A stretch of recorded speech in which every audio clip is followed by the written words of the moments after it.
Hello everyone, I am the Jack Bond Sleep Story.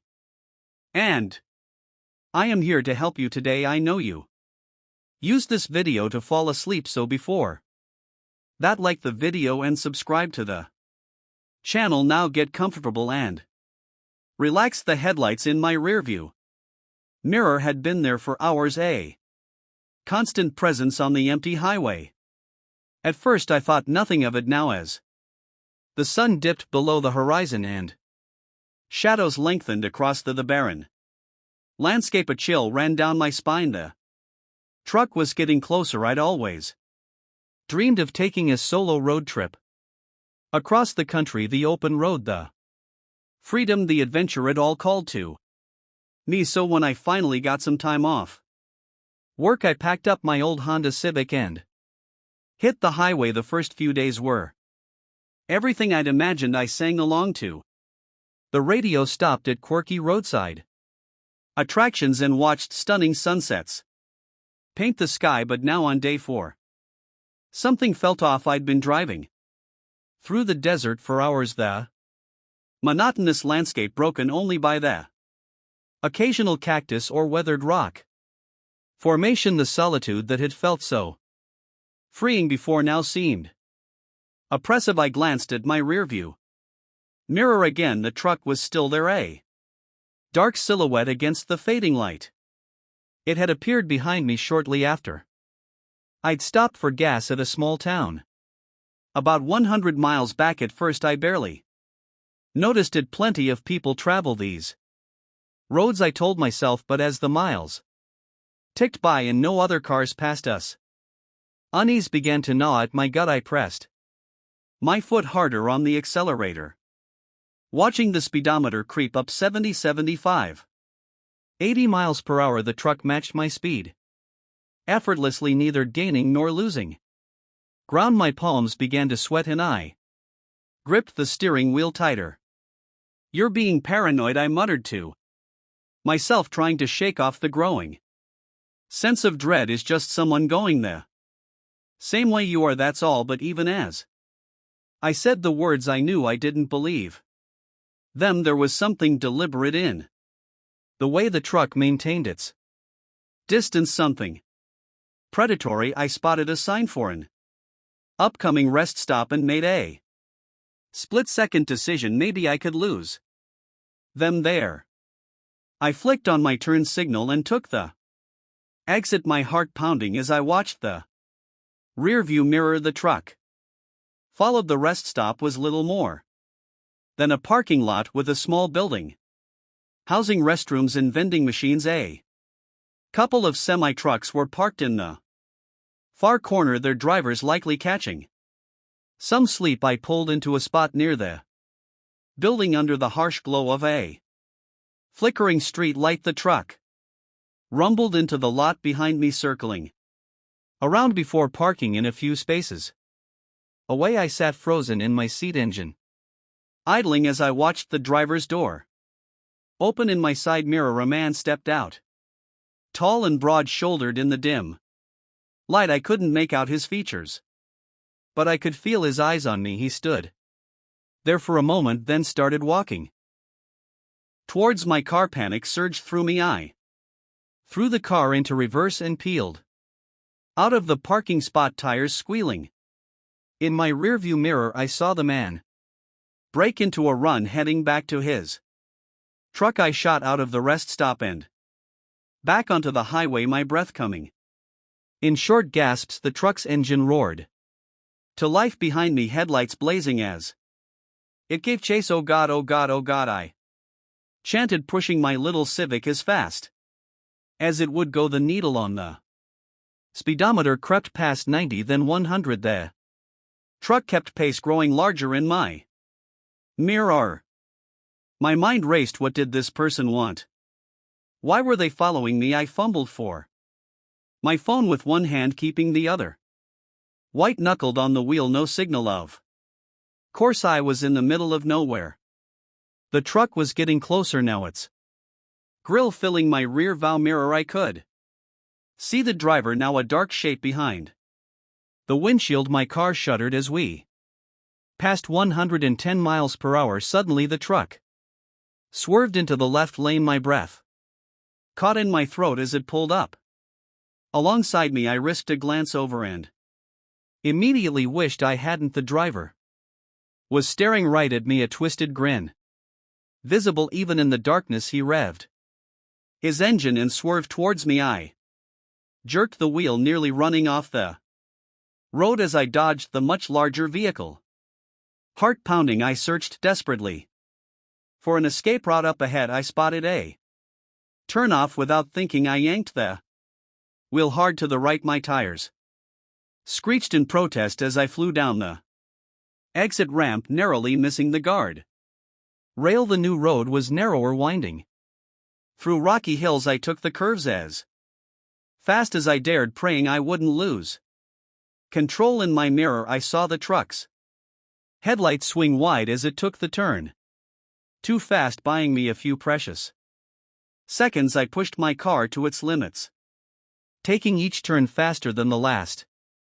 The engine whined in protest, but I couldn't slow down, not now. Trees whipped by in a dark blur. I had no idea where this road led, but anywhere was better than being run down on the highway after what felt like hours but was probably only minutes. I spotted lights up ahead, a town. I nearly cried with relief. Surely I'd be safe there. I could find a police station or at least somewhere public to hide. As I got closer, though, my heart sank. It wasn't a town at all, but some kind of large gated property. A sign flashed by too quickly for me to read. Some kind of factory, maybe. I slammed on my brakes as I approached the gate, skidding to a stop just short of the heavy metal bars. A small guard house stood to one side, but it was dark and empty. No, I muttered, looking around frantically. The gate was my only hope of safety, but how could I get through? The sound of an engine gunning in the distance spurred me into action. I leapt out of my car and ran to the guardhouse, praying I'd find some way to open the gate. A button, a switch, anything. I'd barely reached the small building when headlights illuminated the area, accompanied by the roar of a powerful engine. The truck had found me. Time seemed to slow as I watched it barrel down the road towards me. In that moment I knew with terrifying certainty that he wasn't going to stop. He was going to ram right through my car, the gate, and me. Pure instinct took over. I dove to the side, rolling into a ditch just as the truck slammed into my poor Civic. The sound of crunching metal and breaking glass filled the air. The force of the impact shoved my car into the gate, which groaned but held firm. I lay there in the dirt, ears ringing, too stunned to move. The truck's engine was still running, filling the night with its menacing rumble. Then I heard a car door open and heavy footsteps approaching. Come on out, sweetheart, a growly voice called. No need to hide, I just want to talk. Fear jolted through me like an electric shock. I scrambled deeper into the ditch, trying to make myself as small as possible. The footsteps grew closer, accompanied by an eerie whistle. Don't make this harder than it needs to be, the man said, his tone conversational as if we were old friends. I've been watching you for days. You know, waiting for the right moment. You're a cautious one, I'll give you that. But everyone lets their guard down. Eventually my blood ran cold. Days had he been following me this whole time? Memories flashed through my mind. A truck I'd noticed at a few gas stations, a man watching me in a diner mirror. Oh God, how had I not realized I needed to run to get away, but terror kept me frozen in place. The footsteps stopped right above me. I could see the man's boots at the edge of the ditch, inches from my face. Found you, he said softly. A hand reached down, grabbing my arm in an iron grip. I screamed, thrashing wildly as he dragged me up the slope. In the moonlight I could finally see his face, weathered with cold eyes and a cruel smile. Let me go, I Yelled, kicking and clawing at him, but he was so much stronger, effortlessly holding me at arm's length as I struggled. Feisty, he chuckled. I like that. Makes things more interesting. He started dragging me towards the truck, and I knew with sickening certainty that if he got me inside, I was done for. Desperation gave me strength. I twisted in his grasp and sank my teeth into his arm as hard as I could. He yelled in pain and surprise in his grip, loosening just enough. I wrenched free and ran, not toward the road but towards the gate. My fingers scrabbled at the metal bars as I tried to find a handhold, any way to climb over. I'd barely gotten a few feet up when I felt hands grabbing at my legs, trying to pull me down. I kicked back blindly, feeling a surge of vicious satisfaction when my foot connected with something solid. The man grunted in pain, adrenaline surging. I climbed faster than I'd ever thought possible. Barbed wire at the top of the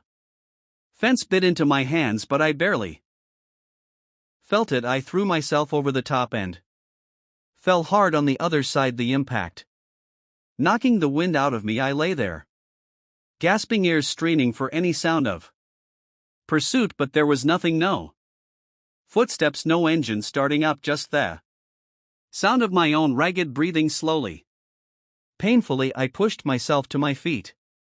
Through the bars of the gate I could see the man standing by his truck. He wasn't trying to follow, he just stood there, watching me with those cold eyes. Better run, little rabbit, he called out, his voice echoing in the night. I'll be seeing you again real soon. Then he got into his truck and drove away, tail lights disappearing into the darkness. I sank to my knees, body shaking with delayed shock and terror. I was alive. I had escaped, but the nightmare was far from over as I sat there bleeding and bruised on the wrong side of a fence in the middle of nowhere. One thought kept running through my mind: how long until he came back to finish what he'd started? Let me know when you're ready for the next section. You said. Continue. ChatGPT said. ChatGPT. Here is the next 6,000 plus words.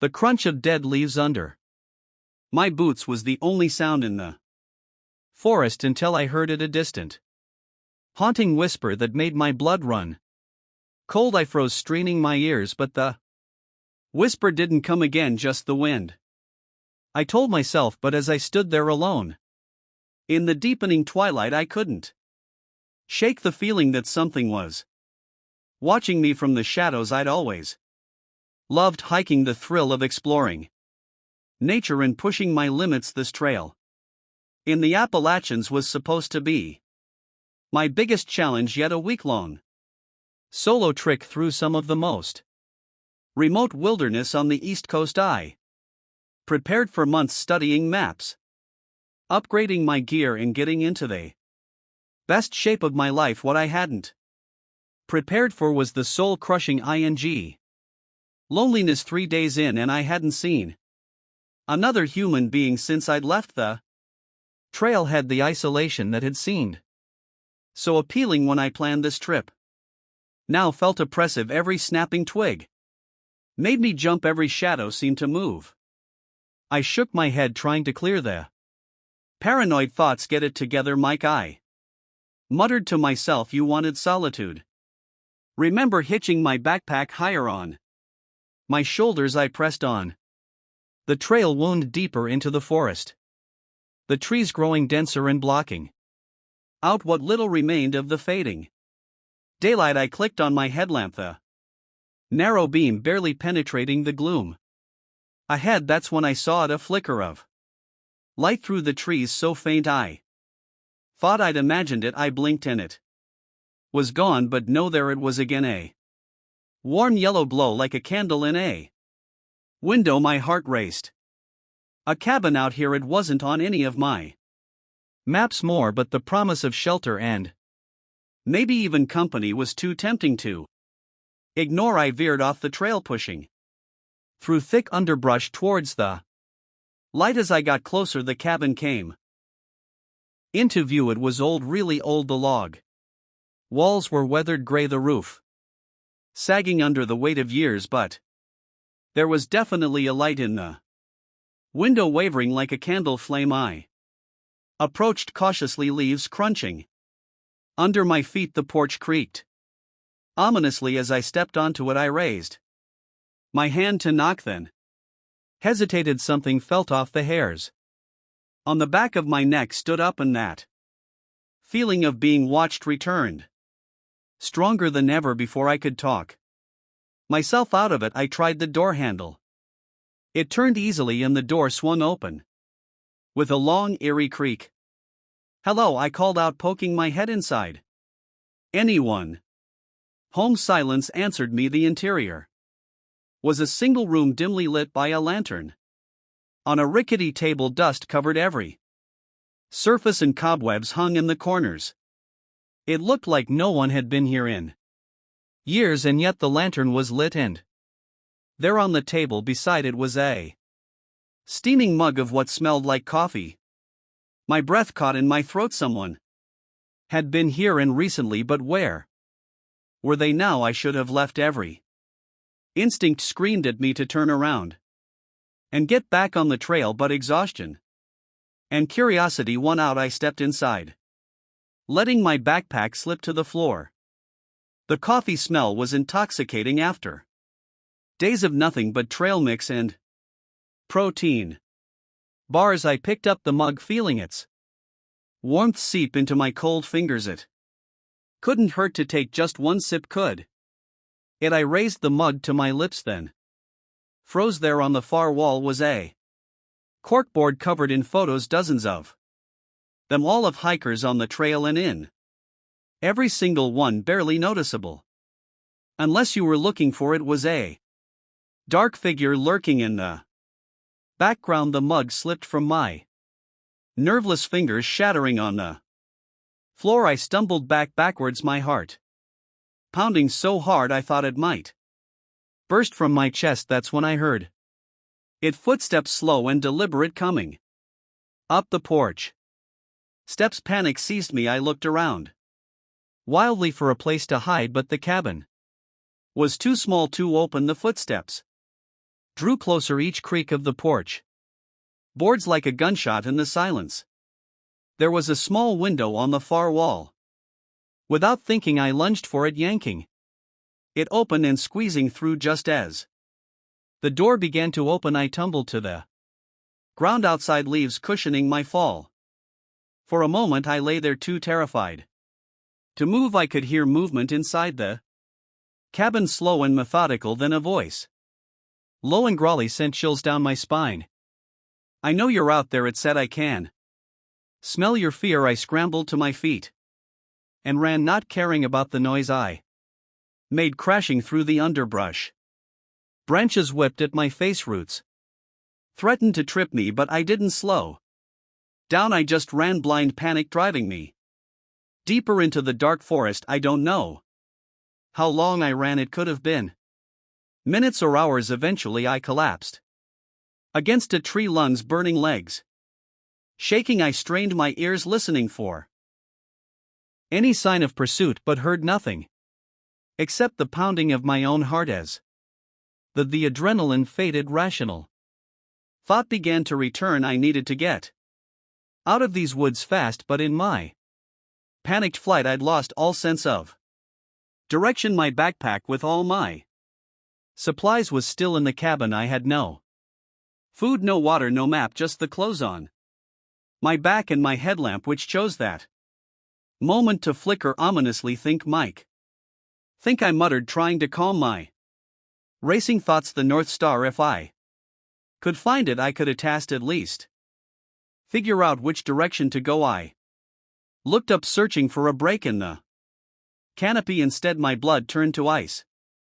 There, not 20 feet away, was a figure standing motionless between the trees. In the dim light I could just make out the outline of a man, tall and gaunt. I blinked and it was gone, just a trick of the shadows. I told myself it had to be But then I saw it again closer this time. And again on the other side it was. Toying with me, a twig snapped behind me. And I whirled around, nothing there, but when I turned back the figure was right. In front of me I caught a glimpse of pale skin, sunken eyes and teeth bared in a feral grin, then it lunged. I screamed and stumbled backwards, tripping over a root and falling hard. I scrambled away on all fours, expecting at any moment to feel hands grabbing me, but when I looked back the clearing was empty. Had I imagined it all? Was I losing my mind? A low chuckle echoed through the trees, seeming to come from everywhere at once. "Run all you want," that growly voice said. "You'll never leave my forest." I staggered to my feet and ran again, blind terror giving me strength I didn't know I had. I crashed through bushes, leaped over fallen logs, my only thought to get away, to find help, to wake up from this nightmare. The voice followed me always, just behind, taunting me. "I've walked these woods for centuries," it said. "Your fear feeds me, your despair sustains me." I ran until my legs gave out, collapsing in a small clearing. My lungs felt like they were on fire. I couldn't run anymore. This was how I died, alone in the woods, hunted by whatever that thing was. As I lay there waiting for the end, a new sound cut through the night, a dog barking, then voices, human voices calling out. Flashlight beams swept through the trees. "Hello," I croaked, my voice hoarse. "Help, I'm over here." The voices grew closer. I heard my name being called. Park rangers, they'd been searching for me for days, ever since I'd failed to check in at my designated waypoint. As the rangers burst into the clearing, release flooded through me. I was safe, it was over, but as they helped me to my feet, I saw it one last time, a pale face watching from the shadows, those sunken eyes filled with hunger and rage. Then it was gone, melting back into the darkness of the forest. The rangers said I was lucky to be alive. Exposure, dehydration and nasty concussion from where I'd hit my head falling by all rights. I shouldn't have survived. They didn't believe my ramblings about the cabin or the creature in the woods. As my strength returned, even I began to doubt my memories. Maybe it had all been a hallucination brought on by my injuries. Let me know when you're ready for the next segment. You said. Continue. ChatGPT said. ChatGPT. Here is the next 6,000 plus words. But sometimes late at night I still hear that growly chuckle, and I know that somewhere out there in the deepest, darkest part of the forest, something is waiting, watching, hungry for the next foolish hiker who wanders off the trail. I'll never go into those woods again, but part of me, the part that still wakes up screaming from nightmares of pale skin and feral grins, wonders if I ever truly left. The moment I saw his eyes in the rearview mirror, I knew we'd made a terrible mistake. There was the door behind him. As soon as he was gone, Sarah turned to me, her eyes wide with fear. "We need to get out of here," she whispered urgently. "Something's not right." I nodded, my mouth dry. "I know, but where would we go? We're in the middle of nowhere." Before she could answer, we heard a sound that made my blood run cold, a muffled scream coming from inside the gas station. We both froze, straining our ears. There it was again, louder this time, a woman's voice, and crying out in terror. "Oh my God," Sarah gasped, "there's someone in there." I reached for the door handle, my heart pounding, but before I could open it, Earl was back. He slid into the driver's seat, a strange smile on his face. "All set," he said cheerfully. "Let's get going." I caught Sarah's eye. She gave a tiny nod. We both knew we couldn't leave, not if someone was in trouble. "Actually," I said, trying to keep my voice steady, "I need to use the bathroom too. Is it okay if I?" Earl's smile vanished. "No need for that, we're almost there, please." I insisted it'll just take a second for a moment. I thought he was going to refuse, but then he shrugged. Suit yourself, but make it quick. I got out of the truck, my legs shaking as I walked towards the gas station. I heard Earl's door open behind me. I'll come with you, he said. Make sure you don't get lost. Panic surged through me. I reached the door and tried the handle. Locked. It's around back, Earl said. Far too close behind me. I turned to face him. Backing up against the door, I heard someone screaming. I said, dropping all pretense, what's going on here? Earl's face twisted into a snarl. You should have minded your own business, boy. He lunged at me faster than I would have thought possible for a man his age. I ducked, feeling his fingers graze my hair. I shoved him hard, sending him stumbling backward, and ran. Sarah, I yelled, run. I saw her jump out of the truck, her face pale with terror. Earl was right behind me, cursing and spitting. I reached Sarah and grabbed her hand, pulling her along as we sprinted into the darkness. Here is the next 6000 plus words. We ran blindly, stumbling over rocks and scrub brush. I could hear Earl crashing through the desert behind us, getting closer. Sarah tripped and fell, crying out in pain. I hauled her to her feet, but those few seconds were all Earl needed. He tackled me from behind, driving me to the ground. The impact knocked the wind out of me. I struggled, trying to throw him off, but he was strong, his weight pinning me down. Get off him, Sarah screamed. I saw her grab a rock and bring it down hard on Earl's head. He grunted in pain and rolled off me. I scrambled to my feet, gasping for air. Earl was already getting up, blood trickling down the side of his face. You're going to regret that, he growled. He reached into his pocket and pulled out a wicked-looking knife. The blade glinted in the moonlight as he advanced on us. Time seemed to slow down. I looked around desperately for something, anything we could use to defend ourselves. That's when I saw it, the glint of metal, half buried in the sand. A pipe or a piece of rebar, I couldn't tell which, but it was something. I dove for it just as Earl lunged at Sarah. My hand closed around cold metal, and I swung without thinking. There was a sickening crunch as the pipe connected with Earl's skull. He dropped like a stone. For a moment, we just stood there, panting. Earl lay motionless at our feet. I felt numb, my mind struggling to process what had just happened. Sarah's voice snapped me back to reality. We need to go, now. I nodded, still clutching the pipe. The gas station. We need to check. We approached the building cautiously. The back door was locked with a heavy padlock. I smashed it open with the pipe, my hands shaking. The interior was dark and musty. We found a light switch, and fluorescent bulbs flickered to life, revealing a scene out of a nightmare. The room was filled with cages, and in those cages, I won't describe what we saw. Some things are better left unsaid. But we got those people out. We called the police from the gas station's old landline. They came, along with ambulances and a whole circus of FBI agents. They told us later that Earl had been operating in the area for years, that we'd stumbled onto something bigger and darker than we could have imagined. They called us heroes, but in my dreams, I still see Earl's cold eyes in the rearview mirror. I still smell that metallic, sour scent, and I wonder how many other Earls are out there, prowling the lonely highways, waiting for someone's car to break down.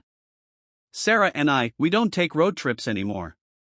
Some roads, once you've been down them, you can never go back. The darkness was absolute, suffocating. I could hear my own ragged breathing, the pounding of my heart, and then, cutting through the silence like a knife, the unmistakable sound of someone trying to pick the lock on my front door. I'd always loved thunderstorms, the raw power of nature, the way the whole world seemed to pause and hold its breath. But this storm was different. It had rolled in suddenly, fierce and unrelenting, bringing with it a blackout that plunged the entire city into darkness. At first, I hadn't been too concerned. Power outages happened, especially during storms like this. I'd lit some candles, dug out my emergency radio, and settled in to wait it out. The battery-operated radio crackled with updates. The storm had knocked out power to most of the city, and it could be hours before it was restored. As the evening wore on, I found myself growing uneasy. The silence was oppressive, broken only by the occasional rumble of thunder. I lived alone in a small apartment on the third floor of an old building. Usually, I could hear my neighbors, the hum of traffic from the street below. But now, there was nothing. I tried calling my sister, but the cell networks were down too. Cut off from the world, I felt incredibly alone. It was nearing midnight when I heard a faint scratching sound coming from my front door. At first, I thought it might be my neighbor's cat. It sometimes wandered the hallways, scratching at doors for attention. But as I listened, I realized this sound was different, more deliberate, methodical. Someone was trying to pick my lock. Fear gripped me, icy tendrils wrapping around my heart. I stood frozen, straining my ears. The scratching continued, punctuated by the soft click of metal on metal. My mind raced. Who would be trying to break in during a blackout? An opportunistic burglar, thinking the residents would be away? Or something worse? I looked around frantically for a weapon, cursing myself for never buying that baseball bat my sister had suggested. The best I could find was a heavy flashlight. I gripped it tightly, my palms slick with sweat. The scratching stopped. For a moment, there was silence. Then a soft click, the sound of my lock disengaging. Panic surged through me. I had to do something, had to stop them from getting in. On shaking legs, I crept toward the door. If I could just engage the chain lock, maybe they'd give up and go away. I reached for the chain, my fingers fumbling in the dark. Just as I was about to slide it into place, the door began to open. Time seemed to slow down. I saw a hand appear in the gap, pale and thin. Without thinking, I slammed the door as hard as I could. There was a sickening crunch and a howl of pain. The hand disappeared, and I heard a thud as someone fell back into the hallway. Adrenaline coursing through me, I slammed the door shut and engaged every lock. Then I backed away, brandishing my flashlight like a club. "I've called the police," I shouted, hoping my voice didn't betray my terror. "They're on their way right now." It was a lie, of course. With the phones down, there was no way to call for help. But maybe it would be enough to scare them off. For a long moment, there was silence. Then a voice came from the other side of the door, low, raspy, filled with barely contained rage. "You shouldn't have done that." The words sent chills down my spine. This wasn't some random burglar. This person, whoever they were, had come for me specifically. Here is the next 6000 plus words. I heard movement in the hallway, the sound of someone getting to their feet, then a thud against my door hard enough to make it shudder in its frame. They were trying to break it down. I backed away, my mind racing. The fire escape. If I could just make it to the window, I could climb down to the street. Another thud, louder this time. The wood of the door creaked ominously. I turned and ran for the bedroom, where the fire escape was. Behind me, I heard the splintering of wood they were getting through. I reached the window and yanked it open, cold rain lashing my face. I climbed out onto the metal grating of the fire escape, the wind buffeting me as I began to descend. 1 floor down, 2. My foot slipped on the wet metal, and I nearly fell. I clung to the railing, heart pounding.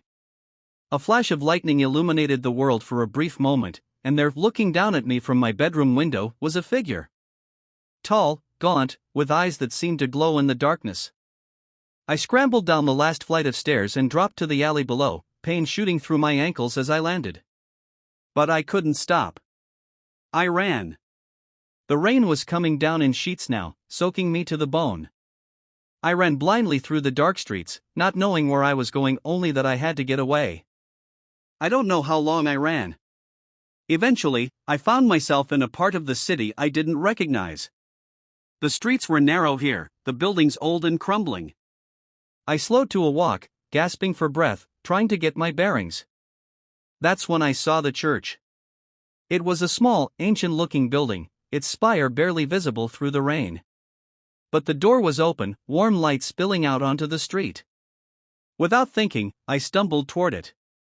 As I got closer, I could hear singing a hymn, soft and comforting. I reached the doorway and collapsed to my knees, exhausted. An elderly woman in a nun's habit appeared, concern etched on her face. "My child," she said, helping me to my feet. "What's happened to you?" I tried to explain, but the words wouldn't come. I just shook my head, tears mixing with the rain on my face.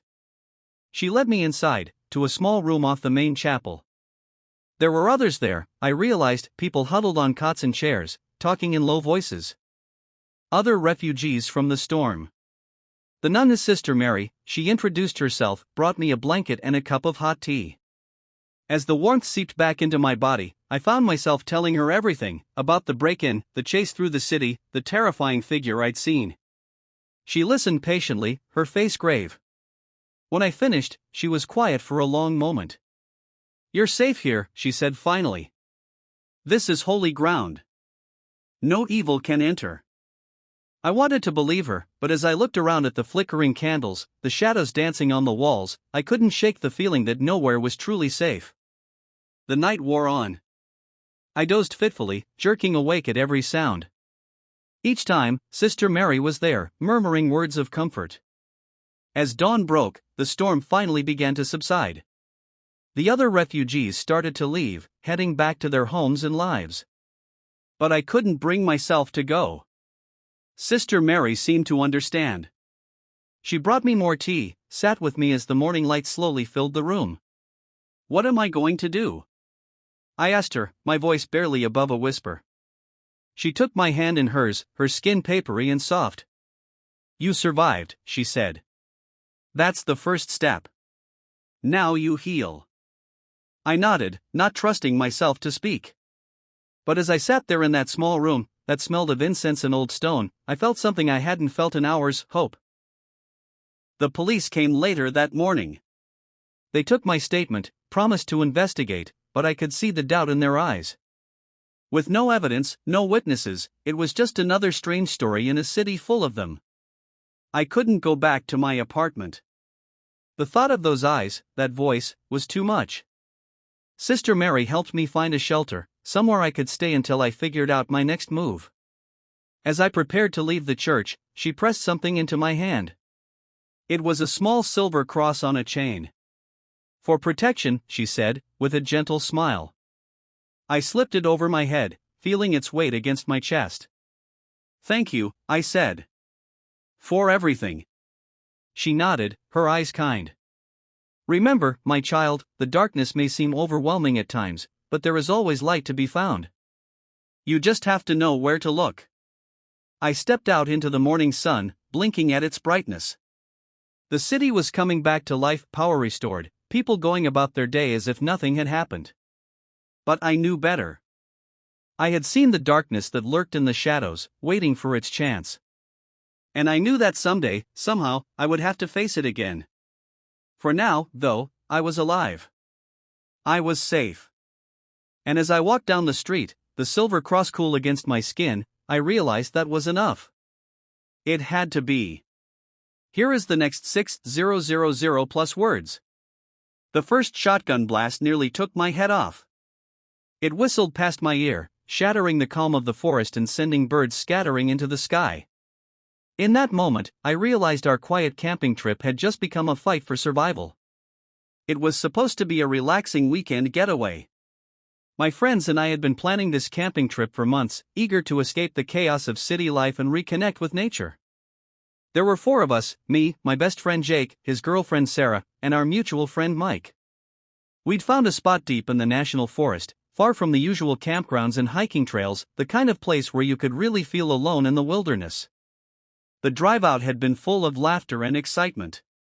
We sang along to old road trip playlists, stopped at quirky roadside attractions, and marveled at the changing landscape as urban sprawl gave way to rolling hills and dense forests. We arrived at our campsite late Friday afternoon. It was perfect, a small clearing near a babbling brook, surrounded by towering pines. We set up our tents, gathered firewood, and settled in for what we thought would be a peaceful evening under the stars. That first night was everything we'd hoped for. We roasted marshmallows, told ghost stories, and stayed up late talking and laughing. The air was crisp and clean, filled with the sounds of crickets and the occasional hoot of an owl. I remember thinking how lucky we were to have found such an untouched piece of paradise. Saturday morning, we woke up early, eager to explore. After a quick breakfast of instant oatmeal and camp coffee, we set off on a hike. The trail was rough and overgrown, clearly not used much, but that only added to the sense of adventure. We spent hours wandering through the woods, marveling at hidden waterfalls and spotting wildlife. It was on our way back to camp that things started to feel off. I noticed at first a stillness in the air, like the forest was holding its breath. The birds had gone quiet, and even the wind seemed to have died down. "Guys," I said, stopping in my tracks. "Do you hear that?" Jake looked at me, confused.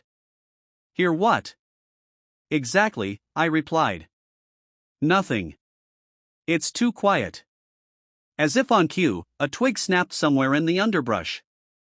We all whirled toward the sound, but there was nothing there, just shadows and leaves. "It's probably just a deer," Sarah said, but her voice was tense. We picked up our pace, suddenly eager to get back to the relative safety of our campsite.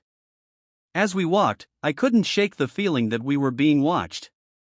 Every rustle of leaves, every shadow, seemed to hide potential threats. We burst into our clearing, half expecting to find our camp ransacked by bears or other wildlife. But everything was exactly as we'd left it.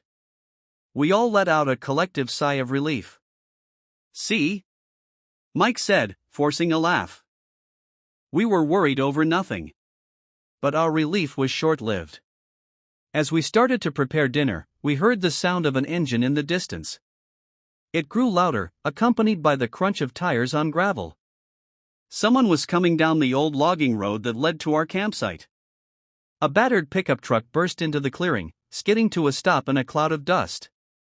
3 men got out, all of them burly and bearded, wearing dirty flannel shirts and camel pants. They looked like something out of Deliverance, and my stomach dropped as I realized we were in trouble. The oldest of the 3, a grizzled man with a scar running down his cheek, stepped forward.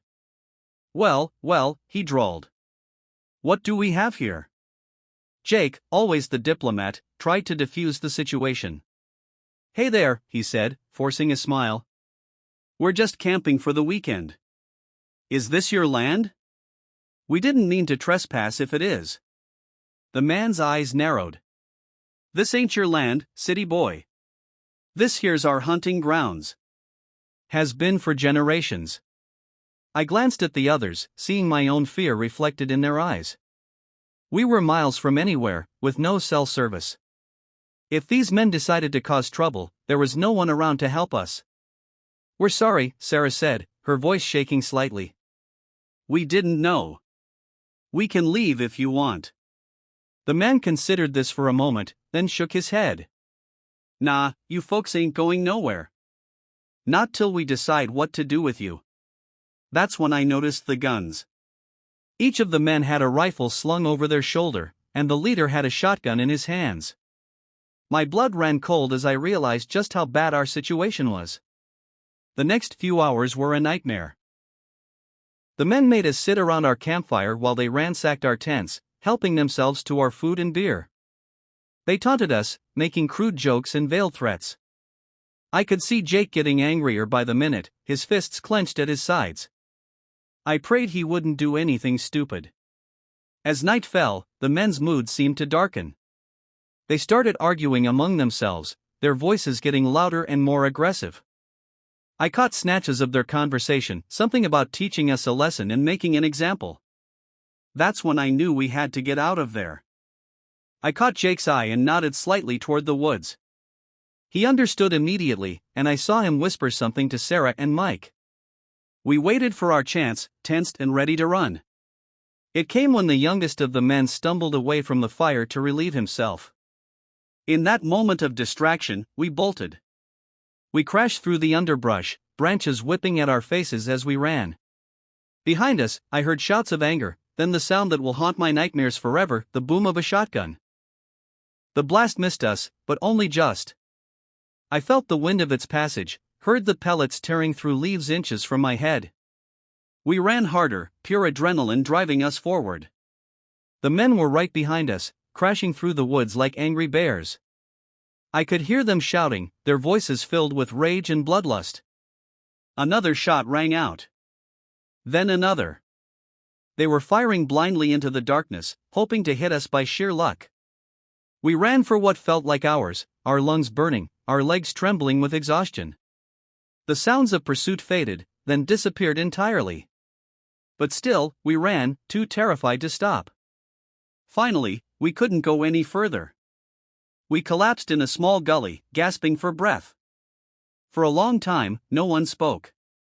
We just lay there, listening intently for any sign that we'd been followed. "What do we do now?" Sarah whispered finally, her voice barely audible. I looked around at my friends, saw the terror in their eyes. We were lost in the wilderness, with no supplies, no phones, and no idea which direction would lead us to safety. And somewhere out there, 3 armed and angry men were hunting us. "We keep moving," I said, forcing myself to sound more confident than I felt. "We head downhill. Eventually, we'll hit a road or a town. Here is the next 6000 plus words." It was a long, terrifying night. We stumbled through the darkness, jumping at every sound, convinced that at any moment we'd hear the roar of an engine or the crack of a rifle. By dawn, we were exhausted, dehydrated, and covered in scratches and bruises, but we were alive. As the sun rose, painting the sky in shades of pink and gold, we heard the most beautiful sound in the world: cars. We'd reached a highway. The police were skeptical of our story at first, but when they went to investigate our campsite, they found evidence of the men's presence: beer cans, cigarette butts, and spent shotgun shells. A manhunt was launched, but as far as I know, they never caught the men who terrorized us that night. It's been years since that camping trip, but the memories are still fresh.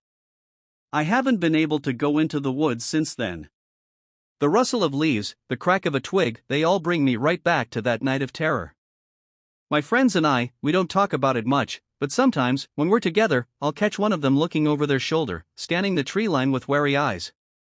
And I know they're remembering too. We were lucky. We survived. But sometimes, I wonder about those men, and I can't help but think, are they still out there, still hunting in those woods, waiting for the next group of unsuspecting campers to wander into their territory? I hope not. But just in case, I'll stick to the city from now on. Some wilderness, I've learned, is better left unexplored.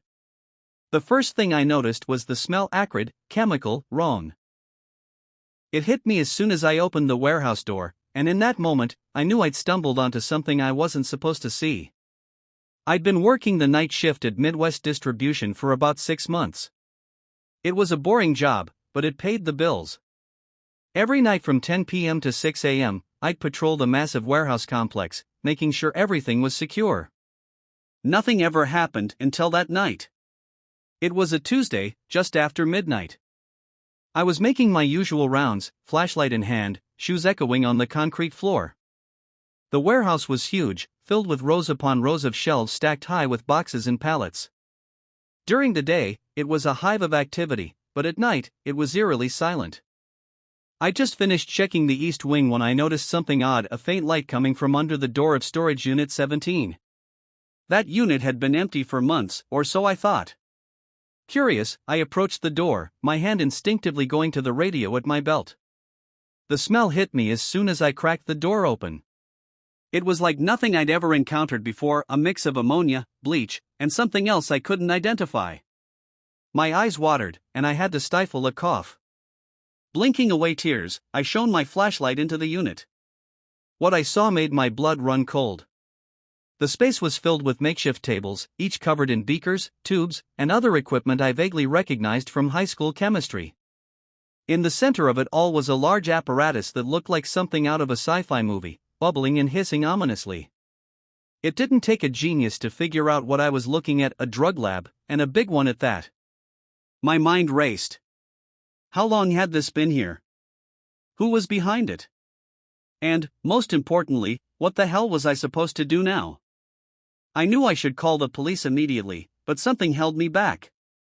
This was way bigger than some small-time operation.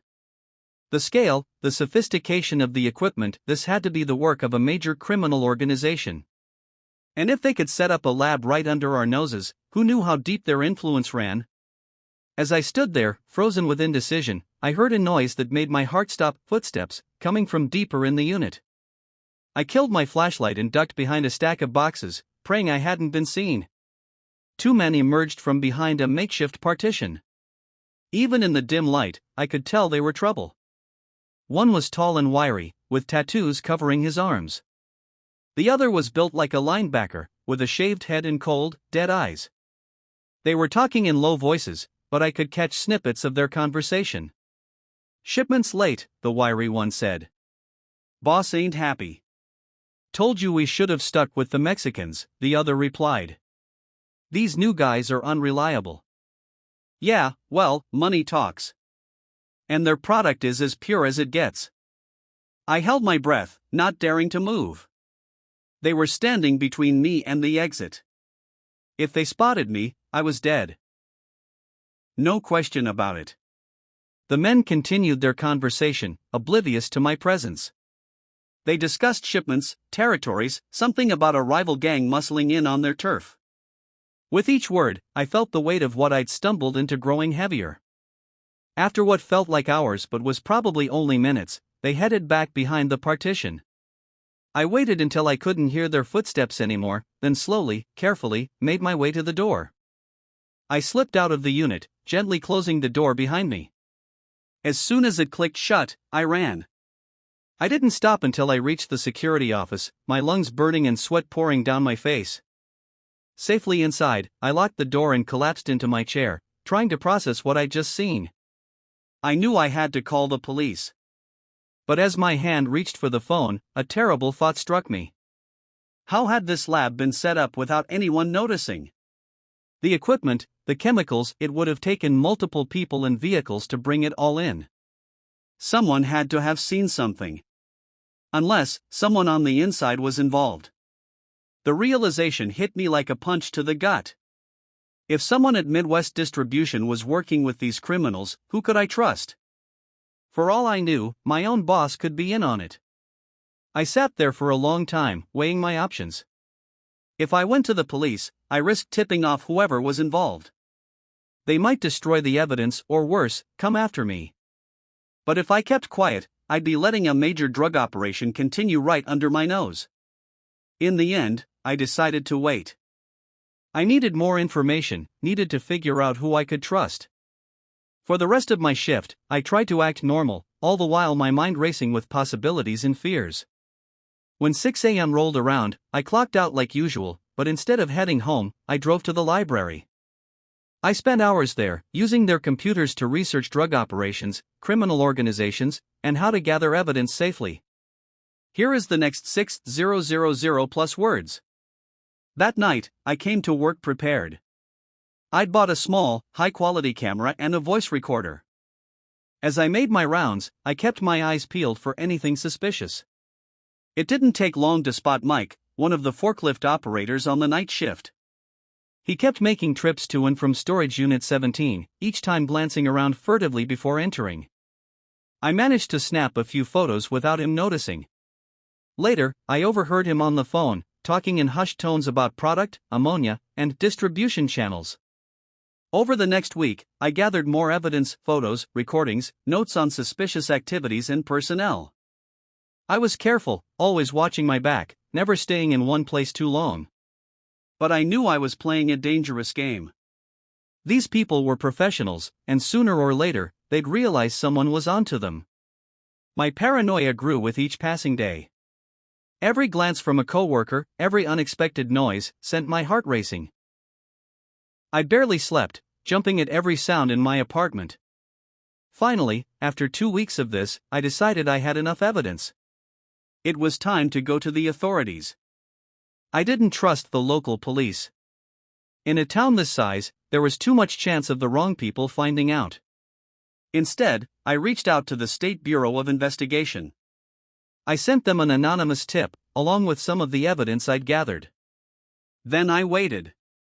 Every day was a nerve-wracking ordeal as I wondered if today would be the day they acted or the day I was discovered.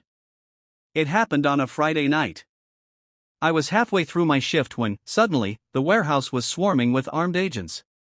They moved with precision, securing exits and rounding up employees. I watched from the shadows as they breached Storage Unit 17, heard the shouts and sounds of a struggle. Mike and several others were let out in handcuffs, looking shocked and angry. An agent approached me, flashing a badge. "Sir, we need to ask you a few questions." I nodded, relief washing over me. It was over. I'd done the right thing. The next few hours were a blur of interviews and statements. I told them everything I knew, handed over all my evidence. They seemed impressed by the thoroughness of my investigation. "You took a big risk," one agent told me. "These people, they're part of a cartel that's been trying to establish a foothold in the Midwest. They wouldn't have hesitated to kill you if they'd found out." The gravity of what I'd been involved in hit me then. I'd known it was dangerous, but hearing it laid out like that, I realized just how close I'd come to disaster. In the end, my evidence helped bring down not just the lab, but a significant portion of the cartel's Midwest operation. The agent told me I'd probably saved lives, prevented who knows how many kilos of drugs from hitting the streets. I should have felt proud. Instead, I just felt tired and scared. The State Bureau offered me witness protection, a new name, a new life, somewhere far away. Part of me wanted to refuse, to believe I could just go back to my old life. But I knew better. The cartel would be looking for whoever had betrayed them, and they had a long memory and a longer reach. So I said yes. I left behind everything and everyone I knew. It wasn't easy, starting over. There are days I miss my old life terribly. But then I think about that night in the warehouse, the acrid smell, the bubbling chemicals. I think about the lives that might have been ruined by the drugs produced there, and I know I made the right choice. Now, I live in a small town on the West Coast. I have a new job, new friends. To them, I'm just another face in the crowd. They don't know about my past, about the night that changed everything. But sometimes, when I catch a certain scent on the wind, chemical, acrid, wrong, I'm right back there in that warehouse. And I remember that sometimes, the most dangerous things are the ones hiding in plain sight. The moment I saw their eyes, I knew I'd made a terrible mistake. Cold, empty, devoid of any warmth or humanity. In that instant, I realized these weren't the friendly locals they'd pretended to be. They were something else entirely. And I was trapped in their village, with no way out. It had all started so innocently. I was backpacking through Europe, living out the dream I'd had since college, 3 months of freedom before I had to return to the real world and start my corporate job. I'd been having the time of my life, hopping from one bustling city to another, soaking in the culture, the history, the sheer aliveness of it all. But after weeks of crowded hostels and tourist-backed attractions, I was craving something different, something off the beaten path. That's when I met Carol and Magda at a small cafe in Prague. They were an older couple, probably in their 60s, with weathered faces and warm smiles. We got to talking, and they told me about their village in the countryside. The way they described it made it sound like paradise, quaint houses, rolling hills, a simpler way of life untouched by the modern world. "You should visit," Magda said, her eyes twinkling. "We don't get many tourists. It would be a real Czech experience." It sounded perfect, a chance to see the real Czech Republic, away from the tourist traps. When they offered me a ride, I didn't hesitate. Here is the next 6,000 plus words. The drive to the village was long, winding through dense forests and narrow dirt roads. Carol and Magda were friendly, asking about my travels and sharing stories about their village. But as we got closer, their demeanor began to change. They grew quieter, their smiles tighter. When I asked how much farther we had to go, they would only say, "Not long now." Finally, we arrived. The village was just as they had described, quaint and picturesque, like something out of a storybook. The houses were small and neatly kept, their red roofs contrasting against the green of the surrounding hills. A narrow cobblestone street wound through the center, lined with flower boxes and wooden benches. But something felt off. The streets were empty, eerily quiet. There were no children playing, no one tending gardens or chatting on porches. It was as if the village was holding its breath. "We'll take you to the inn," Carol said, his voice flat. "You can rest there." The inn was a small, two-story building near the village square. The sign above the door was in Czech, and I couldn't read it, but the inside was warm and inviting. A fire crackled in the hearth, and the smell of baking bread filled the air. The innkeeper, a woman named Hannah, greeted me with a smile that didn't quite reach her eyes. She showed me to my room, a cozy space with a wooden bed, a small desk, and a window that overlooked the square. I thanked her, dropped my backpack on the bed, and decided to explore the village. As I wandered the streets, I noticed things that didn't sit right. The windows of the houses were dark, even though it wasn't late. I saw no animals, no dogs, no cats, not even birds in the trees. And then there were the people. I spotted a few villagers, but they avoided me, turning away or ducking into doorways when I approached. Their movements were stiff, almost robotic, and their expressions were blank. I tried to shake off the unease, telling myself I was imagining things. But as the day wore on, the feeling only grew stronger. That evening, I returned to the inn for dinner. Hannah served me a hearty stew and fresh bread, but when I asked if anyone else would be joining me, she just shook her head. "People here keep to themselves," she said, her tone curt. After dinner, I went to my room and locked the door. I told myself I was being paranoid, that I was just tired from the long trip. But as I lay in bed, staring at the ceiling, I couldn't shake the feeling that something was terribly wrong. Around midnight, I heard it, the sound of footsteps outside my window. I froze, straining to listen. The footsteps were slow and deliberate, circling the inn. Then came a soft tapping on the glass. I bolted upright, my heart pounding. I didn't dare move, didn't dare breathe. The tapping continued, slow and rhythmic, as if whoever or whatever was out there was toying with me. After what felt like an eternity, the footsteps moved away, fading into the distance. I didn't sleep that night. The next morning, I decided I'd had enough. I packed my things and went to find Carol and Magda, determined to ask them to drive me back to Prague. But they were gone. Hannah told me they had left early that morning, without saying where they were going. "Is there a bus or a train that comes through here?" I asked. She shook her head. "The village is isolated. No buses. No trains." Panic began to set in. "What about a phone? Can I call a taxi?" "There's no phone service here," she said, her expression unreadable. "You'll have to wait." "Wait for what?" She didn't answer, just walked away. I spent the day trying to figure out a way out of the village. I considered walking, but the forest was dense and disorienting. Without a map or a phone, I'd be lost within hours. As the sun began to set, the village grew even quieter. The few people I saw hurried indoors, locking their doors and windows. The air felt heavy, charged with something I couldn't name. That night, I heard the footsteps again. This time, they were louder, closer. The tapping on my window came again, more insistent. And then, a voice. "Let us in," it whispered, low and gravelly. "We just want to talk." I clapped my hands over my ears, trying to block it out. But the voice persisted, growing louder and more demanding. "Let us in." The window rattled as if something was trying to force it open. I grabbed the chair from the desk and wedged it under the doorknob, my hands trembling. The noise stopped abruptly, leaving an eerie silence in its wake. I stayed awake all night, clutching a makeshift weapon, a heavy candlestick I'd found on the desk. When dawn broke, I packed my things and left the inn.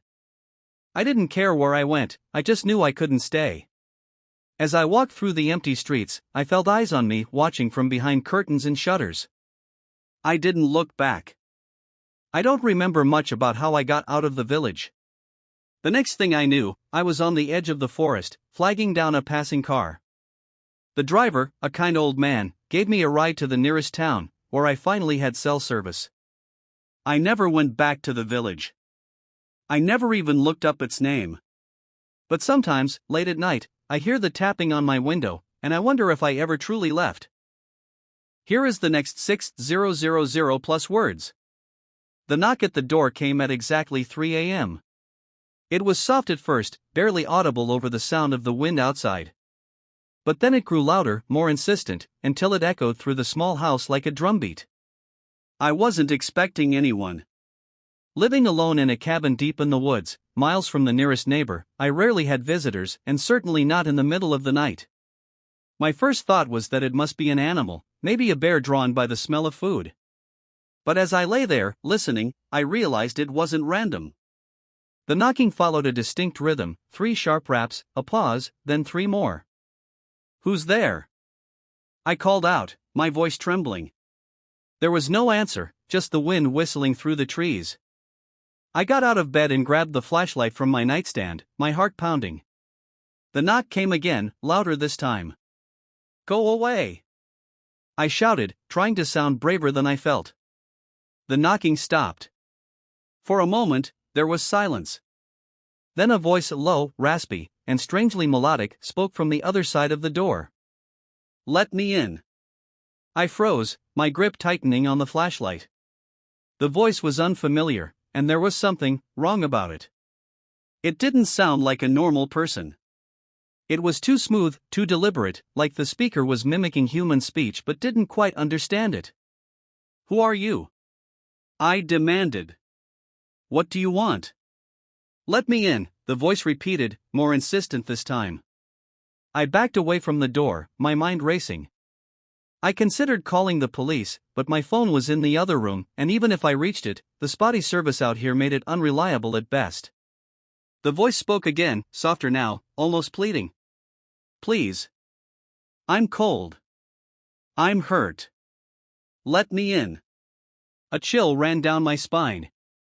There was no way I was opening that door, but I couldn't just ignore it either. I crept to the window, careful not to make any noise, and peeked out through the curtains. The porch was empty. I stared at the door, my breath fogging the glass. There was no one there. But the voice came again, clearer than before, as if it were right next to me. "Let me in." I stumbled back, tripping over the edge of the rug and falling hard onto the floor. The flashlight rolled out of my hand, its beam casting long, flickering shadows on the walls. The voice laughed, a low, guttural sound that made my skin crawl.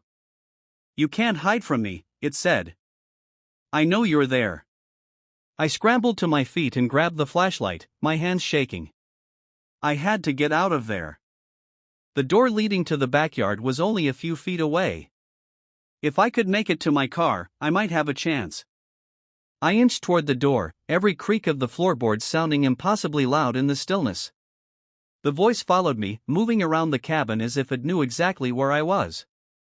"You're making this harder than it needs to be," it said, almost amused. "Just open the door." I reached the back door and unlocked it as quietly as I could. Taking a deep breath, I threw it open and bolted into the night. The cold air hit me like a slap, stealing my breath. I sprinted toward the car, fumbling with the keys in my pocket. Behind me, I heard the voice again, louder now, echoing through the trees. "Run all you want. You can't escape." I reached the car and threw myself inside, locking the doors and jamming the key into the ignition. The engine roared to life, and I slammed the car into reverse, the tires kicking up gravel as I sped down the dirt driveway. The voice followed me, its laughter rising above the sound of the engine. It seemed to come from everywhere at once, filling the car with its mocking tone. "You'll come back," it said. "They always do." I didn't stop driving until I reached the main road, my knuckles white on the steering wheel. Even then, I didn't feel safe. I drove to the nearest town and parked in the lot of a well-lit gas station, my heart still racing. I sat there for hours, staring out at the empty road, waiting for the first light of dawn. When the sun finally rose, I felt a small measure of relief, though the memory of that voice still lingered in the back of my mind. I never went back to the cabin. I couldn't. The thought of stepping foot in that place again filled me with a deep, primal fear. I sold the property to a developer, glad to be rid of it, and moved to a small apartment in the city. But sometimes, late at night, I think I hear it, the soft, rhythmic knock of something that should not exist. And I wonder if I truly escaped, or if it's just waiting for the right moment to find me again. Here is the next 6000 plus words. It started with a photograph. A single, innocent-looking image tucked away in an old album I'd found in my grandmother's attic. At first, I didn't think much of it, a black and white picture of a group of people standing in front of a small house. They were dressed in old-fashioned clothing, their faces frozen in solemn expressions. But there was something about it that unsettled me, though I couldn't put my finger on what. I'd always been close to my grandmother. After she passed away, it fell to me to sort through her belongings and clear out the old house. The attic was the last place I tackled, filled with decades of forgotten treasures and family heirlooms. The photo album was tucked away in a dusty box, along with letters and other keepsakes. As I flipped through the pages, I found more photographs of the same group of people, always in front of the same house. There were no captions, no names or dates to provide context. Just image after image of these people staring into the camera with those same blank, unsmiling faces. Then I noticed something strange. In every photo, there was one figure who seemed different. A man, standing slightly apart from the others. He was taller than the rest, his features sharper, almost too perfect. And his eyes. They seemed to follow me, no matter how I held the photo. I set the album aside, telling myself it was just my imagination. But later that night, as I lay in bed, I couldn't stop thinking about it. There was something off about that man, something that didn't belong. The next day, I went back to the attic and took another look at the album. This time, I noticed something even stranger. In each successive photo, the man was closer to the camera. In the first few pictures, he was barely noticeable, a shadowy figure in the background. But as the pages progressed, he moved forward, his face becoming clearer, his presence more imposing.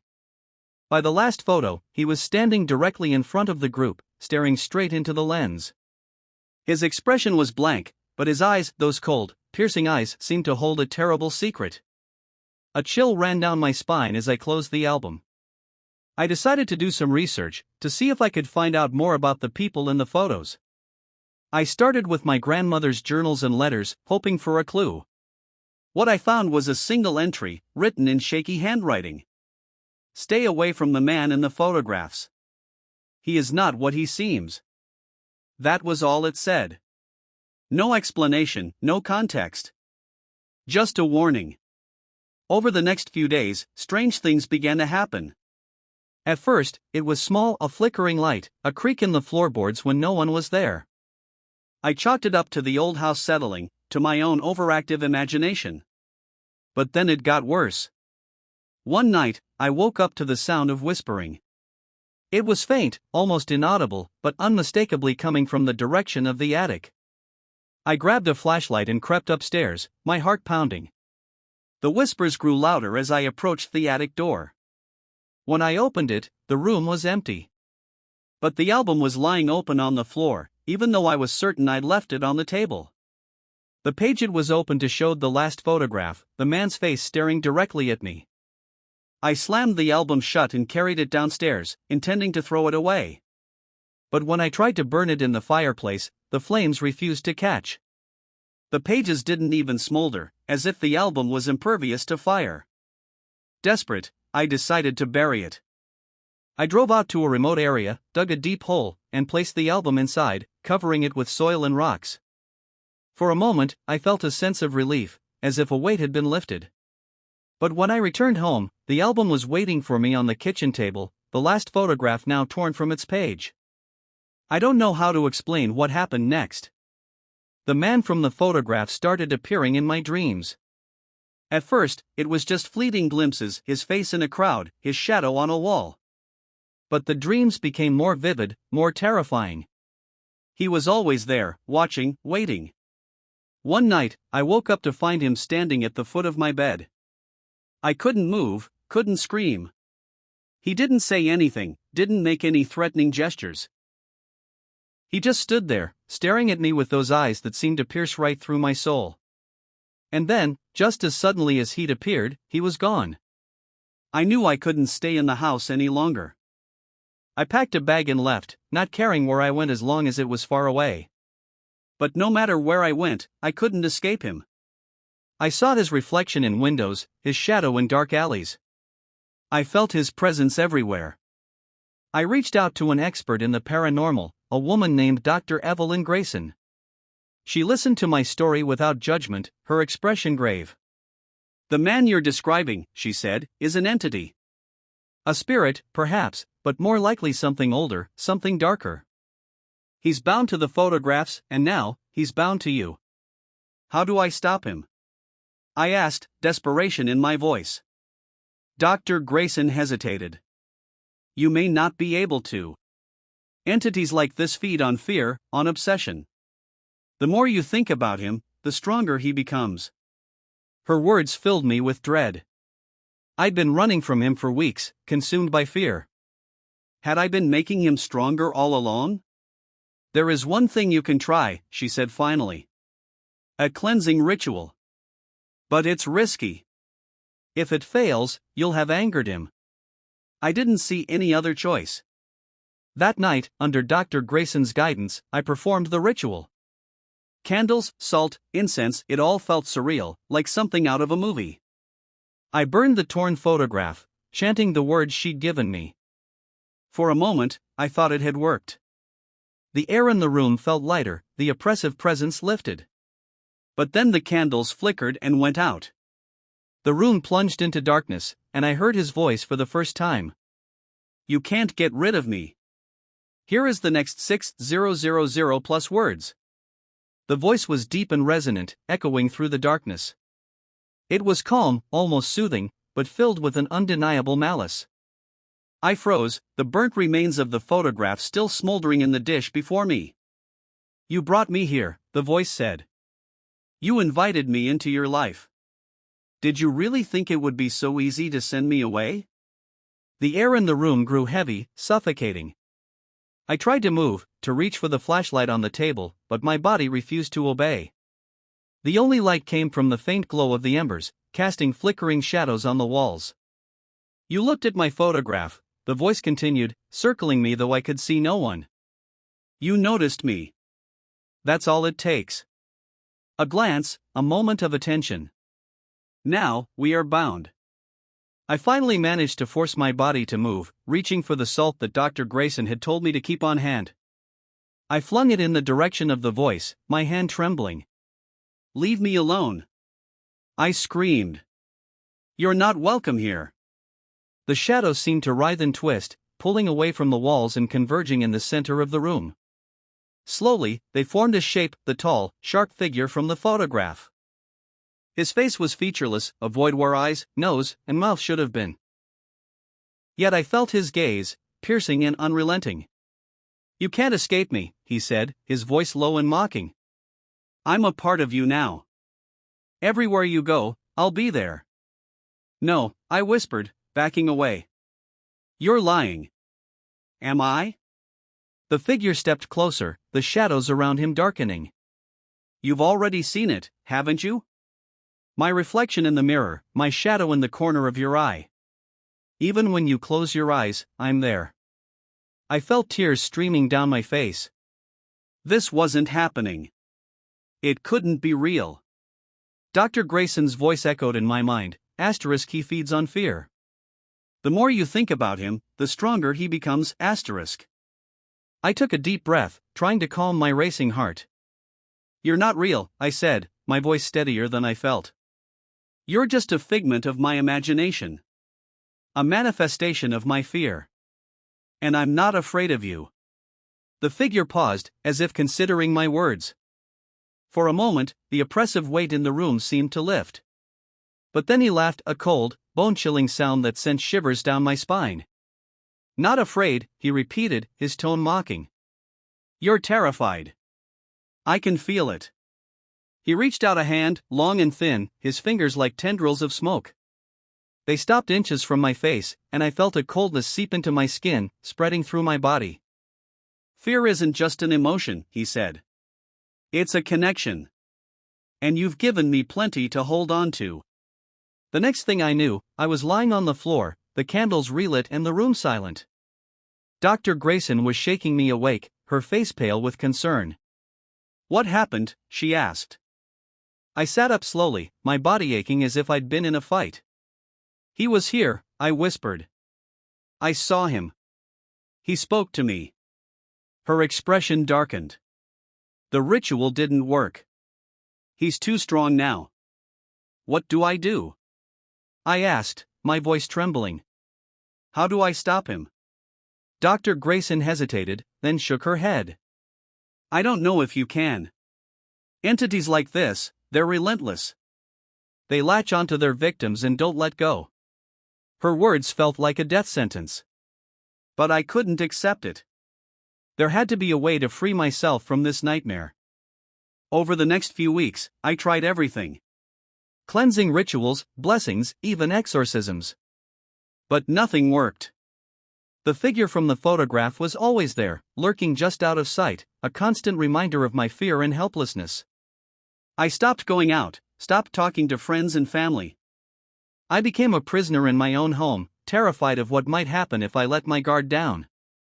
One night, as I sat in the dim light of my living room, I realized something. He wasn't just feeding on my fear, he was feeding on my isolation.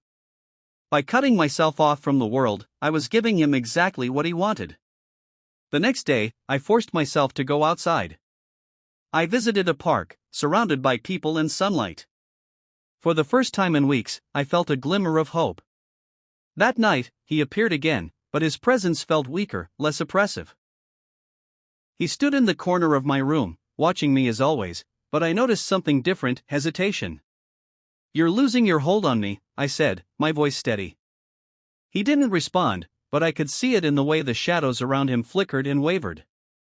Over the following weeks, I continued to reclaim my life. I surrounded myself with light, with laughter, with the warmth of human connection. And slowly, he began to fade. It's been a year since I found the photograph. I don't know where it is now, perhaps still buried, or perhaps it found its way to someone else. But I've learned an important lesson: fear is a powerful thing, but so is hope. And as long as I hold on to that hope, I know I'll never see him again. The night was quiet, too quiet. The kind of silence that wraps around you, pressing into your ears and making every small sound seem deafening. I sat on my back porch, staring out at the thick woods that bordered my property. The stars were out, their light barely cutting through the inky blackness of the forest. I had always loved this place, my little cabin in the middle of nowhere. It was my sanctuary, a place to escape the noise and chaos of the city.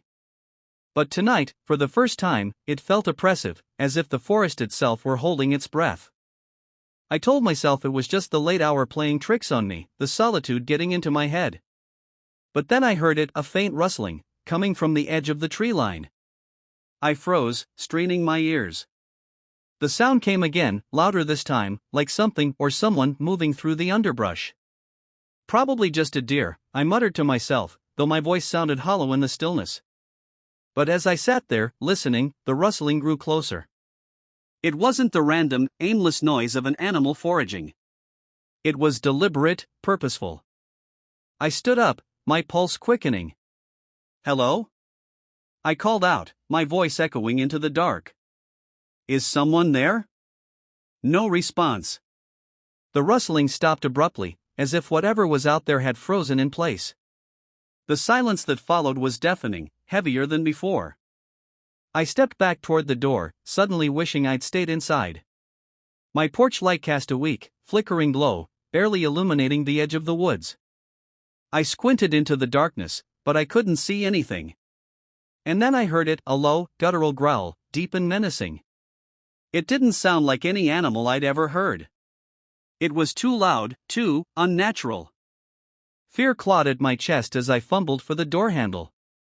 I yanked it open and stepped inside, slamming it shut behind me. My hand shook as I locked the deadbolt and slid the chain into place. I stood there for a moment, breathing hard, my back pressed against the door. The growl echoed in my mind, a sound that seemed to vibrate in my bones. I grabbed the shotgun I kept by the door, my fingers trembling as I checked to make sure it was loaded. The cabin was small, just a single room with a loft for sleeping. Every creak of the floorboards, every flicker of the shadows, made me jump. I moved to the window and peeked through the curtains, but the porch and the yard beyond were empty. Maybe it was nothing, I told myself. Maybe my imagination was running wild. But then the knocking started. It was slow at first, a soft, deliberate tap tap tap on the door. I tightened my grip on the shotgun, my breath catching in my throat. Who or what could be out there in the middle of the night? Who's there? I called out, trying to keep my voice steady. No answer, just more knocking. It was rhythmic, almost mocking, as if whoever was on the other side was toying with me. I took a step closer to the door, the shotgun raised. I'm armed, I said. If you're trying to scare me, it's not going to work. The knocking stopped. For a moment, there was only silence. Then, from the other side of the door, a voice. Let me in. It was soft, almost a whisper, but there was something deeply wrong about it. It didn't sound human. The words were slow and deliberate, each syllable stretched out unnaturally. Go away, I shouted. I don't know who you are, but you're not welcome here. The voice came again, closer this time, as if the speaker had pressed their mouth to the door. Let me in.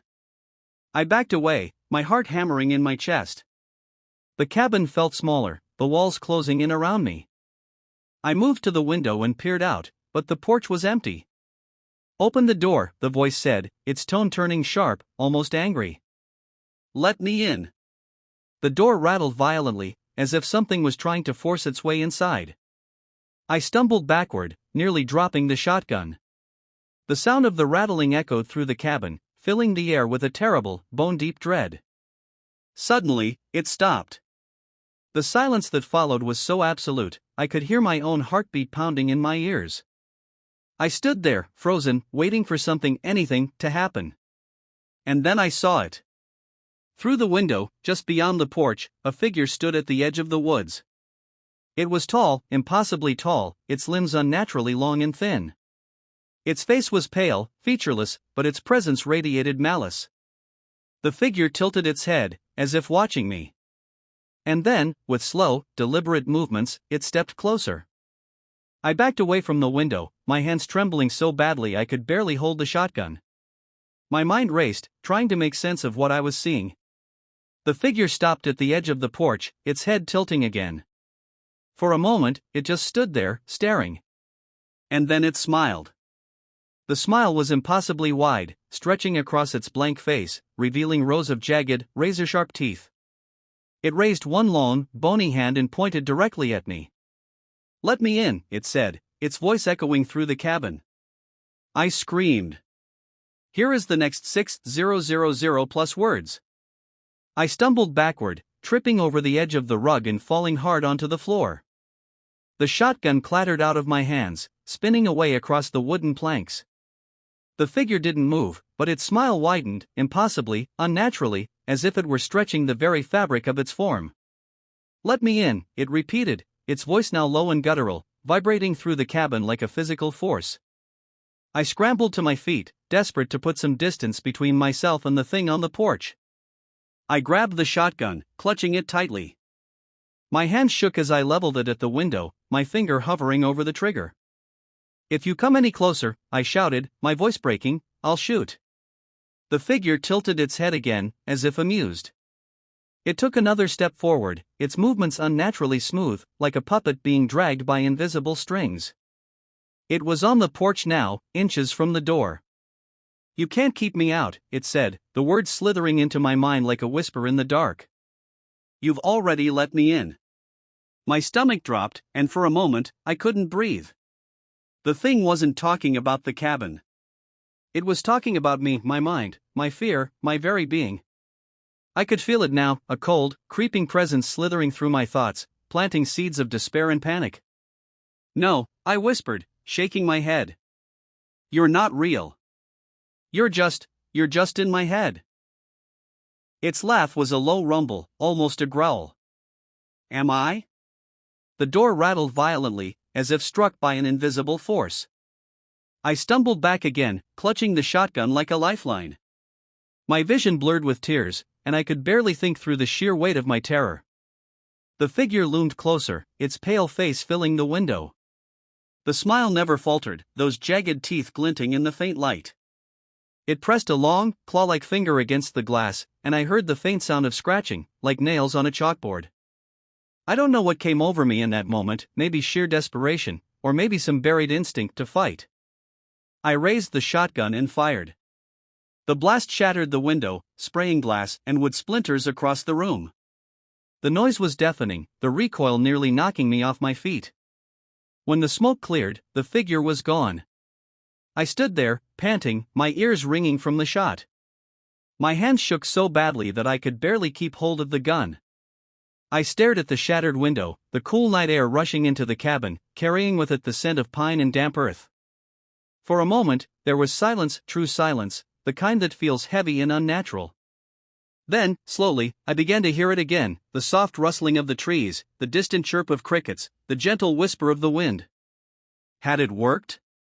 Had I scared it off? I didn't dare to hope. My eyes scanned the darkness outside, every shadow a potential threat. But the figure was nowhere to be seen. The porch was empty, the woods still and quiet. I lowered the shotgun, my arms aching from the tension. My mind raced with questions. What was that thing? Why had it come for me? And most importantly, was it truly gone? I didn't sleep that night. I sat in the middle of the room, the shotgun resting across my lap, staring at the broken window. Every creak of the cabin, every gust of wind, sent my heart racing. I half expected the figure to reappear, its grotesque smile leering at me from the darkness. But dawn came, and with it, a tentative sense of relief. The sunlight spilled into the cabin, chasing away the shadows and bathing the room in a golden glow.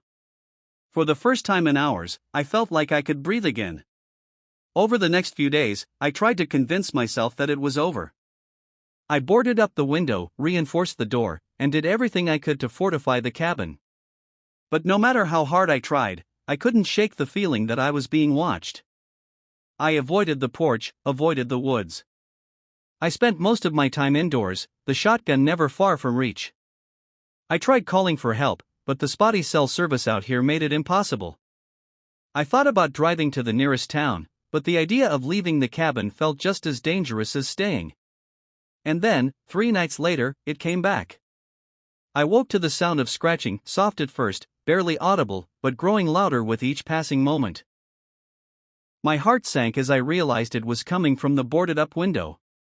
I grabbed the shotgun, my hands trembling. The scratching stopped, replaced by a familiar voice. "Let me in." I froze, the sound of those words sending a chill down my spine. It was the same voice, the same unnatural cadence. But this time, there was something different, something darker, more insistent. "You can't keep me out," it said, its tone mocking. "You know that." The boards over the window creaked, as if something heavy was pressing against them. I backed away, clutching the shotgun tightly. "Go away!" I shouted, my voice breaking. "You're not welcome here."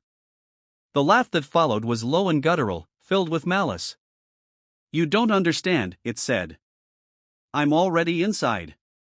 The room grew cold, bone-chillingly cold. My breath fogged in the air, and the shadows on the walls began to twist and writhe, taking on shapes that shouldn't have been possible. I realized, with a sinking feeling, that it had been right all along. I hadn't kept it out. I'd let it in the moment I let my fear consume me. Here is the next 6000 plus words. The shadows coiled around the walls like living things, shifting and undulating as if they were alive. The air grew heavier, pressing down on me like a physical weight. I could feel it, its presence, not outside anymore but inside, surrounding me, closing in. "You can't fight me," the voice said, echoing from every corner of the cabin. "You've already lost." I gripped the shotgun tightly, my knuckles white. My instincts screamed at me to run, but there was nowhere to go. The cabin felt smaller now, as if the walls were closing in, trapping me. "What do you want from me?" I shouted, my voice trembling. The shadows froze, and for a moment, the room was eerily still. Then the voice came again, softer this time, almost a whisper. "I want what you've already given me, your fear, your mind, your soul." "No!" I screamed, backing away. "You can't have it." The laugh that followed was low and mocking, reverberating through the room like a cold wind. It's not about what I can take. It's about what you've already given. The shadows surged forward, twisting into shapes that defied logic: elongated arms, grasping claws, faces with hollow eyes and wide, gaping mouths. They reached for me, closing the distance between us in an instant. I fired the shotgun, the deafening blast tearing through the room. The shadows recoiled, hissing like steam, but they didn't disappear. Instead, they grew darker, denser, their movements more frenzied. "You can't kill what isn't alive," the voice taunted. "But you already knew that, didn't you?" I stumbled back, my chest heaving as panic set in. The room felt suffocating, the walls alive with the writhing shadows. My mind raced, desperate for a solution, for any way to escape this nightmare. And then, through the haze of fear, I remembered something: Dr. Grayson's words: entities like this feed on fear. The more you fear them, the stronger they become. I closed my eyes, forcing myself to take slow, deep breaths. It wasn't easy, every instinct screamed at me to run, to fight, to do something. But I knew that was exactly what it wanted. "You're not real," I said, my voice steady despite the terror clawing at me. "You're just a manifestation of my fear." The voice laughed again, but there was an edge to it now, a flicker of uncertainty. "Am I? Look around you. Does this feel like something that isn't real?" I opened my eyes and stared directly at the writhing shadows, the grotesque faces, the claws reaching for me. My heart pounded, but I forced myself to stand my ground. "You're not real," I repeated, louder this time. "And you don't have power over me." The shadows hesitated, their movements slowing. The air grew lighter, the oppressive weight lifting ever so slightly. "Stop it," the voice growled, its tone turning sharp. "You can't deny me. I'm a part of you." I shook my head. "You're not. You're a parasite, feeding on my fear. And I'm done letting you control me." The shadows recoiled further, their edges fraying like smoke dissipating in the wind. The room grew brighter, the twisted shapes fading into nothingness. The voice screamed, a high-pitched, otherworldly sound that made my ears ring. "This isn't over," it snarled, its tone desperate and angry. "You can't get rid of me." "Watch me," I said, my voice firm. With one final, guttural roar, the shadows dissolved completely, leaving the cabin silent and still. The oppressive weight vanished, replaced by an almost deafening quiet. I collapsed onto the floor, the shotgun slipping from my hands as exhaustion overtook me. I don't know how long I sat there, staring at the empty room. The sunlight streaming through the boarded-up window felt like a lifeline, a reminder that I was still here, still alive. For the first time in days, I felt like I could breathe. But I knew it wasn't over. The entity might be gone for now, but it had left its mark, a lingering sense of unease, a shadow in the back of my mind.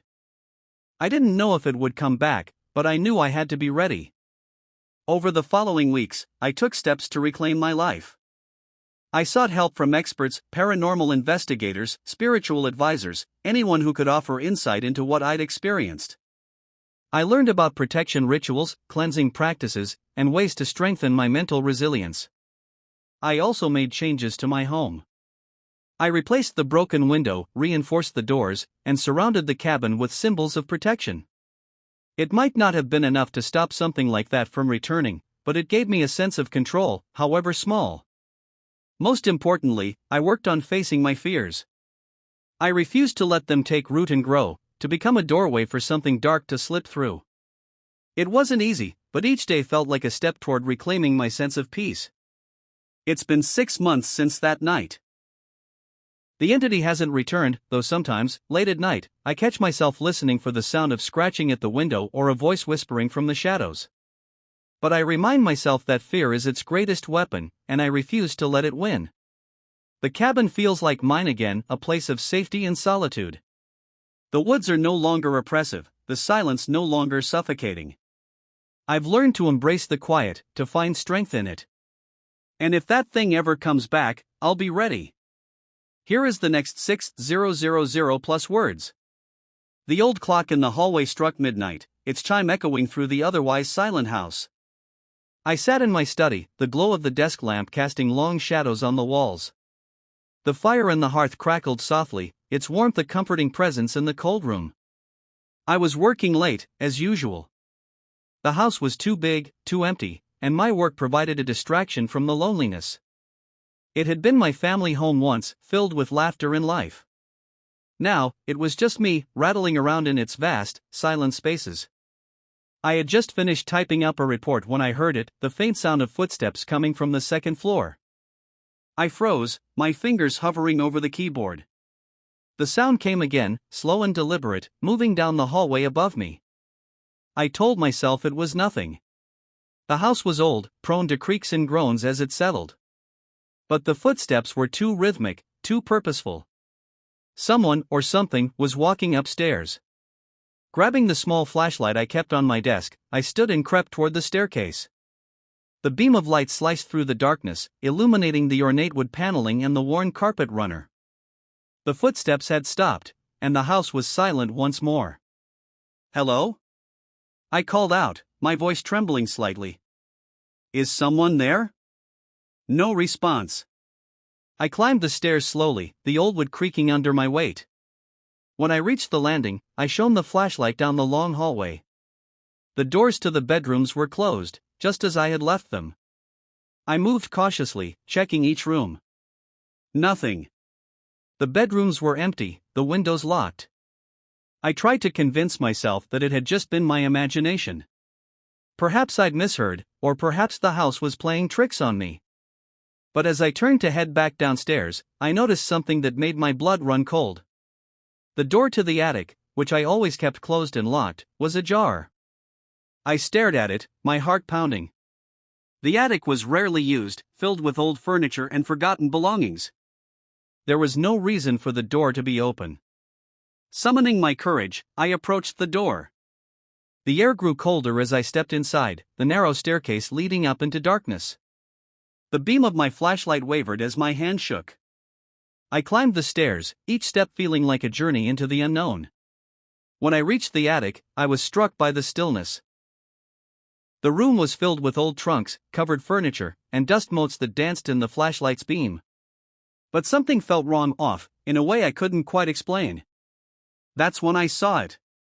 In the far corner of the attic, where the shadows were deepest, something moved. It was subtle at first, a faint ripple in the darkness, like heat rising off asphalt. But then it took shape, a figure emerging from the gloom. It was tall and thin, its limbs unnaturally long. Its face was obscured, but I could feel its eyes on me, cold and piercing. The air grew colder still, my breath fogging in front of me. "Who are you?" I managed to whisper, my voice barely audible. The figure didn't respond.